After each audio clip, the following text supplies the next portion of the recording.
What is up, everyone? Darkside Phil here, and last night I actually had the pleasure of seeing the brand new Deadpool movie. I wanted to sit down today as soon as I could and give you my full reactions to what I saw. And, you know, this movie is pretty hype and also controversial at the same time because it's the very first R-rated Marvel movie in quite some time, and it's the first Marvel movie that feels like it's purely for adults rather than kind of watered-down stuff for the kids.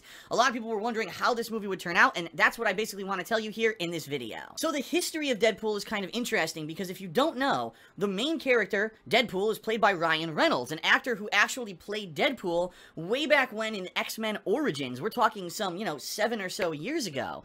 And at that point, there was a lot of controversy because the Deadpool character portrayed in that movie was nothing like the actual Deadpool character from the Marvel Comics, and people were very disappointed. You had mass complaints, and even Ryan Reynolds himself has come out and said he was almost kind of blackmailed into playing that character, being told that if he didn't portray the Deadpool character like he was in that movie, he would never be able to make this Deadpool movie. So, was it worth it? Ultimately, I think that's what everyone is wondering here, and I am pleased to say, yes, I really think it was, based on what I saw last night. Before we get started, warning, minor spoilers. I'm not going to spoil the entire plot of the movie, but at the same time, I obviously have to talk about the characters and a little bit about the plot, so if you haven't seen the movie yet and you totally would want to not be spoiled at all, I don't recommend moving forward. So the Deadpool movie is really based around the origin story of the character. You're going to join in progress a live chase over a highway where Deadpool is racing after some guys who are basically responsible for him kind of being disfigured in the past, and you don't really get too much of what's going on. You just know that he's here to be a badass. And the cool thing about this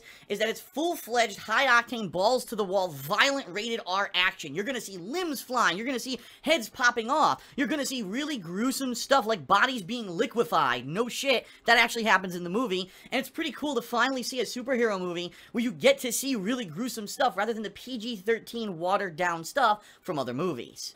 Oh yeah, and holy shit, there's actually adult language in Deadpool. What a novel concept. I mean, oh shit, the world's gonna end, aliens are invading, everything's going to hell in a handbasket, thousands are being exterminated, but you better not say any kind of potty mouth words. God forbid you drop the F-bomb in a Marvel movie, right?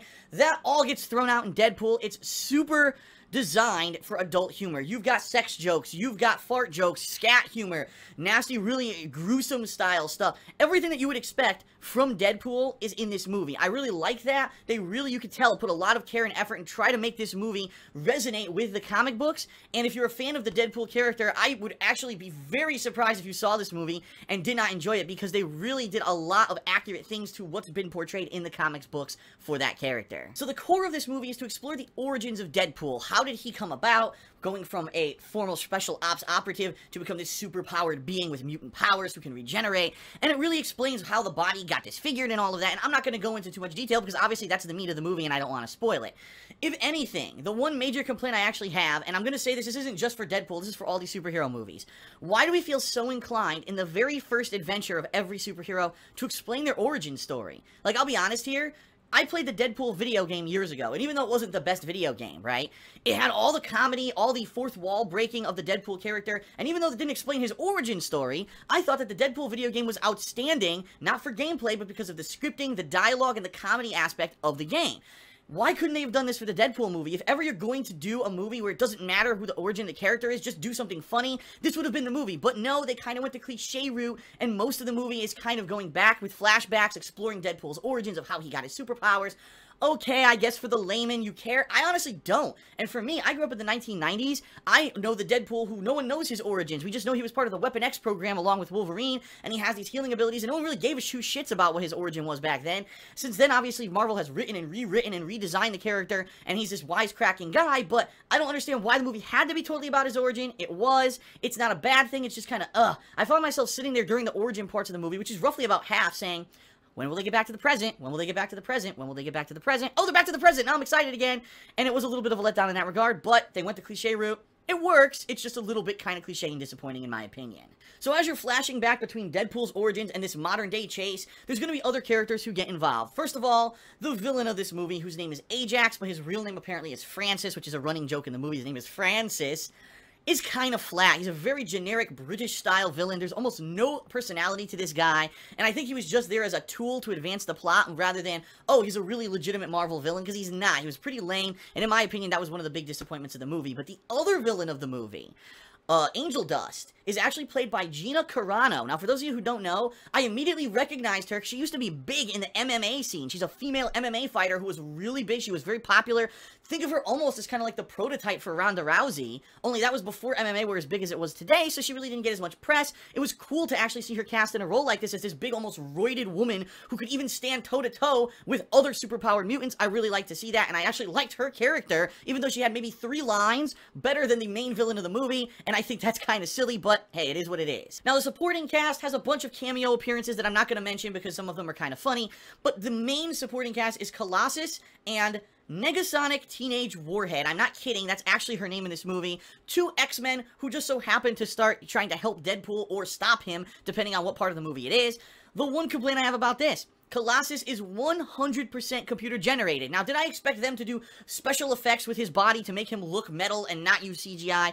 Absolutely not. But at least it would have been nice to see him, like, around the X-Mansion, not covered in metal, because that's kind of what the character is in X-Men. He's not always constantly covered in metal. In this movie, he is, which is kind of silly. It's kind of funny also because the running joke in the movie is that they could only afford 2 X-Men, and only one of them really is an X-Man because the other one's a new character.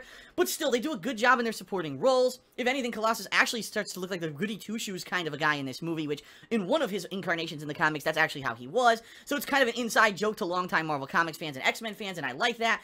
Is there anything to write home about that these characters are in the movie? Not really, but it's cool to see more people than just Deadpool kicking ass, and that was fun. Now, minor spoiler alert, but I was really surprised that the main plotline of the movie was a love story. When you think Deadpool, you think chopping people's limbs off and really, you know, adult-oriented, immature comedy and swearing, and all that's in the movie, but the core of the plot is based around this romantic interest that Deadpool had in the past and how it relates to the present.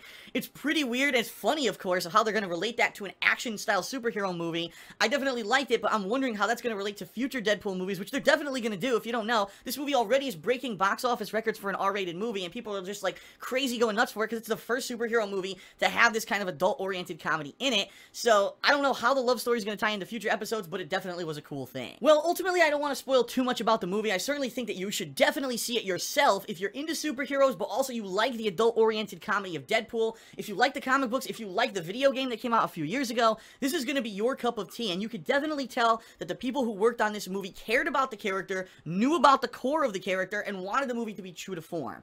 I'm happy to hear that it's being successful in the box office. I certainly hope that there's sequels to this, and shit, I would love to see Deadpool actually get tied in to the other mainstream Marvel movies, the X-Men. Although it's kind of funny, one thing I do want to mention is the fourth wall breaking that Deadpool does tons of times in this movie. For me, one of the funniest jokes was in relation to the X-Men movies, how now you've got these multiple timelines. In one, Patrick Stewart plays Professor Xavier, and another, what was it, John McAvoy is the newer line, like the X-Men First Class line, and Deadpool references this in the movie, which is hilarious, and it's just like, that's what I like about Deadpool. He doesn't care that this is a movie, he doesn't take it too seriously. You're just gonna sit there for about an hour and a half, you're gonna have a great time, you're gonna laugh your ass off, and I'll be honest, I'm actually a hard person to make laugh. A lot of movies that I see today, I don't think they're funny. I think they try too hard, and although a few jokes in Deadpool do kind of fall flat in my opinion, I'd say about 85% of the time that they tried to do something funny, I laughed, and that's few and far between today that something can make me laugh that much. That's the kind of thing that Deadpool is. If you like my style of humor, you're gonna like Deadpool. I strongly recommend that you see the movie, and I certainly hope that you enjoy it if you do. So that's it for my reactions, everyone. What did you think about Deadpool? I'd like to hear your reactions, but please don't put too many spoilers in the description of the video. Leave a comment, let everyone know what you thought about the movie, and thanks for watching. Thanks, everyone. I'll see you next time for another reactions video. DSP saying peace out. See you then.